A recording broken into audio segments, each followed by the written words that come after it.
वैश्विक महामारी कोविड-19 का असर प्रत्यक्ष रूप से हमारी शिक्षा पर पड़ा है। अकादमिक छात्र बीच में ही रुक जाने से पाठ्यक्रम का एक अच्छा खासा हिस्सा छूट गया। उसकी भरपाई के लिए कुछ संस्थानों ने ऑनलाइन कक्षाओं को एक विकल्प के रूप में ले लिया, लेकिन सारे विद्यार्थियों तक डिजिटल संसाधनों और अच्छे इंटरनेट की उपलब्धता से ऑनलाइन कक्षाएं महज औपचारिकता तक सीमित कर रह गई। जो संस्थान औपचारिकता किसी तरह कुछ कक्षाएं चला भी पा रहे हैं, उनमें भी विद्यार्थियों की उपस्थिति 30 से 40% ही रही। छात्राओं की उपस्थिति और कम भी है। ऑनलाइन कक्षाएं शिक्षा के समावेशी लक्ष्य से इतनी दूर हैं कि बड़े पैमाने पर छात्र छात्राएं इससे छूट गए हैं। ऑनलाइन कक्षाओं से छूट गए छात्र छात्राओं की समीक्षा तक ढंग से नहीं की गई है। सरकार को यह समझना होगा कि फेसबुक और व्हाट्सएप चलाना तो डिजिटल लिटरेसी की दो अलग अलग चीजें हैं। यही वजह है कि आधे से ज्यादा अध्यापक खुद उन प्लेटफॉर्म और एप्लीकेशन का ढंग से इस्तेमाल कर नहीं पा रहे हैं और लिंक भेज कर कक्षाओं की गिनती करने पर मजबूर हैं। इसी पृष्ठभूमि में संस्थानों द्वारा परीक्षा कराए जाने के आदेश भी दिए जा चुके हैं।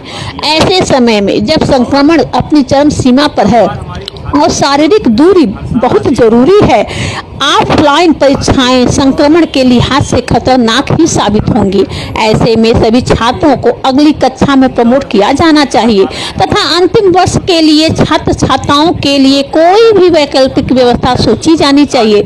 जिला मंत्री सौरभ मिश्र ने कहा, ऑनलाइन परीक्षाएं कराने का निर्णय वापस लिया जाना चाहिए। कई शिक्षण संस्थानों द्वारा ऑनलाइन परीक्षाओं के लिए दबाव बनाया जा रहा है।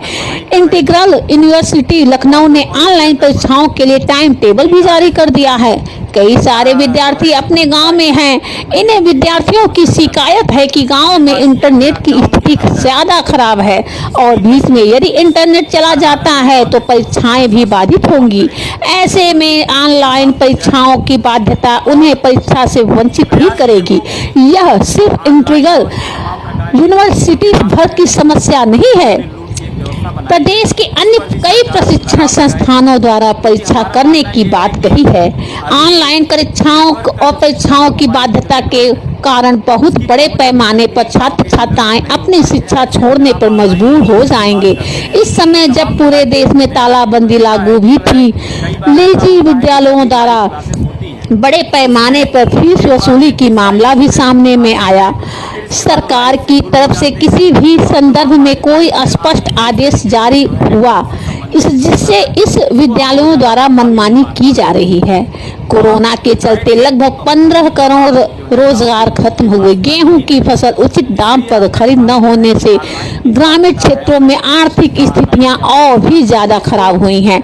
जिला अध्यक्ष सैफ खान ने कहा कि इस आपातकाल में तमाम ऐसे छात्र जो किराए के कमरे में रहकर पढ़ाई कर रहे हैं, उनके लिए किराए का संकट आया है। उनके किराए को माफ किया जाए और उनका भरण पोषण के लिए भत्ता दिया जाए और रुकी हुई छात्रवृत्ति और फेलोशिप का भुगतान तुरंत कराया जाए। लॉकडाउन के दौरान स्कूलों की 3 महीनों की फीस माफ की जाए। छात्र छात्राओं को अगली कक्षा में प्रमोट किया जाए। आज के मांग दिवस के कार्यक्रम में फिजिकल डिस्टेंसिंग का पालन करते हुए इस कार्यक्रम में राजीव तिवारी, सलील धूरिया, सुनील धूरिया, अखंड प्रताप सिंह, विजेश यादव, पार्थ द्विवेदी समेत दर्जनों साथी मौजूद रहे।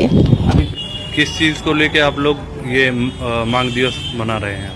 आज 9 जून को छात्र संगठन स्टूडेंट फेडरेशन ऑफ इंडिया ने पूरे उत्तर प्रदेश के अंदर इस लॉकडाउन के अंदर जो छात्रों और अभिभावकों को जो परेशानी उठानी पड़ रही थी, इन सारे बिंदुओं को रेखांकित करते हुए मांग दिवस के रूप में आज मनाने का फैसला लिया हम लोगों ने।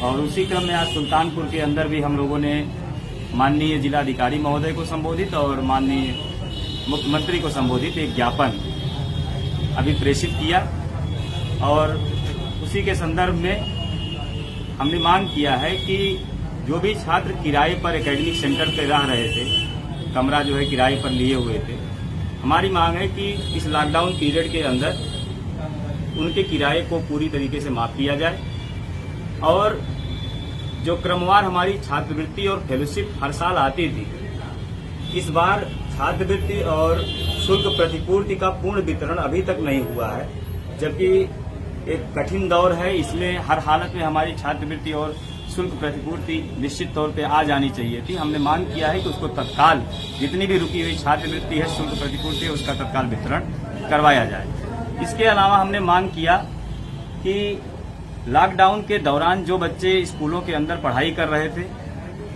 और जो कॉलेज के अंदर पढ़ रहे हैं, क्योंकि कॉलेज हर जो है जून जुलाई महीने की भी फीस की वसूली करता है, हमने मांग किया कि लॉकडाउन के अंदर इस 3 महीने की फीस हर हालत में कॉलेज का प्रशासन माफ करे, स्कूल की फीस उनकी माफ की जाए और प्रयास ये हो कि